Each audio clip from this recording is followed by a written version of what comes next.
জলবায়ু পরিবর্তনের ইম্প্যাক্ট আসলে নারী পুরুষের উপর সমান নয়। আমরা মোটামুটি একটা গ্রোয়িং অ্যাওয়ারনেস তৈরি হয়েছে আমাদের মধ্যে যে নারীর উপর এর ইম্প্যাক্টটা বেশি।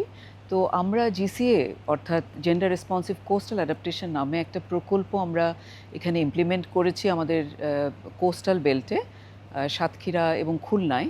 এবং সেখানে আমরা দেখতে পেয়েছি যে নারীদের অনেক ধরনের চ্যালেঞ্জেস, যেমন পানির সংকট, হেলথ রিলেটেড ইস্যুস আছে, তাদের লাইভলিহুড রিলেটেড ইস্যুস আছে, সেখানে ভায়োলেন্সের ইস্যু আছে, চাইল্ড ম্যারেজ অনেক বেশি। সো এই সব কিছুকে অ্যাড্রেস করার জন্য জিসিএ প্রকল্প যেটা করেছে, ministry of women and children অ্যাফেয়ার্সকে সাথে নিয়ে আমরা চেষ্টা করেছি যে আমাদের ইন্টারভেনশনটাকে কতটা জেন্ডার রেসপন্সিভ করা যায়, ট্রান্সফরমেটিভ ইম্প্যাক্ট এনশিওর করার জন্য আমরা চেষ্টা করেছি যে পুরুষদেরকে সহ সাথে নিয়ে কী করে তাদেরকে সেন্সিটাইজ করা যায়, যাতে করে নারীদের টাইম পভার্টি কমানোর ক্ষেত্রে তারাও হেল্প করতে পারে, তাদের যে কেয়ার বার্ডেন সেটাকে যেন তারা শেয়ার করতে পারে।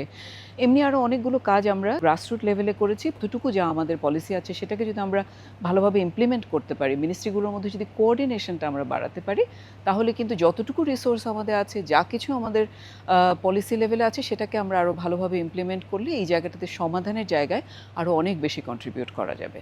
জলবায়ু পরিবর্তনে নারীর জন্য প্রাসঙ্গিকভাবে কাজ করতে যাওয়ার ক্ষেত্রে বিভিন্নমুখী চ্যালেঞ্জ রয়েছে।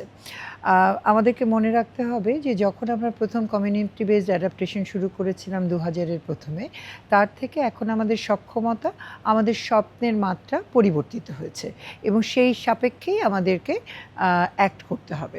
এবং এই ক্ষেত্রে আমাদের সবচেয়ে বড় চ্যালেঞ্জ যত না অর্থায়ন, তার চেয়ে বড় কথা হচ্ছে আমাদের প্রপার ডিজাইন এবং সম্মিলিতভাবে এটা মোকাবেলা করবার জন্য যে চেষ্টা, সেই চেষ্টায় ঘাটতি।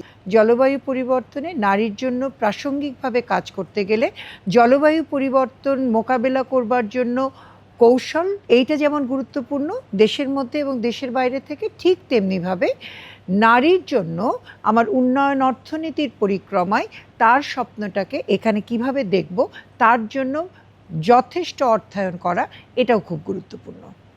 I think we are all aware that climate extremities and the whole change has impacted Bangladesh at multiple levels, and in the front line of this is of course the women and girls. It goes without saying that we have to now focus not just on allocation or targeting, but we have to have a gender responsive tracking to ensure that climate action, climate policy and climate budget is impacting the lives of those who are most affected.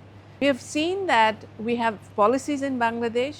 We are discussing creating different program initiatives, but what is lacking is accountability. We need the political actors to be accountable.